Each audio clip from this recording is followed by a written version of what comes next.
మొన్నని కడపలో మహానాడు పెట్టాను. మహానాడులో నేను ఒక మాట చెప్పాను, తొందరలోనే కడపకు స్టీల్ ప్లాంట్ పెట్టిస్తా, రాయలసీమ స్టీల్ ప్లాంట్ వస్తుందని చెప్పాను.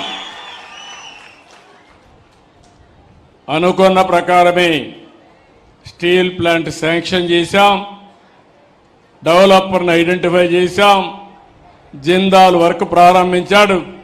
నేను ఒకటే చెప్పాను, దాన్ని కూడా వీలైనంత తొందరలో చేయాలి. అది కూడా మీరు ఒకసారి చూస్తే రాబోయే రోజుల్లో 2028 డిసెంబర్ కంతా ఫేజ్ 1 పూర్తి చేయాలని చాలా స్పష్టంగా ఆదేశాలు ఇచ్చాను. ఈ ప్రాజెక్ట్ వస్తే ఈ యొక్క జమ్మల మడుగు, ఈ టౌన్ కానీ పరిసర ప్రాంతాలు కానీ చాలా అభివృద్ధి అవుతాయి.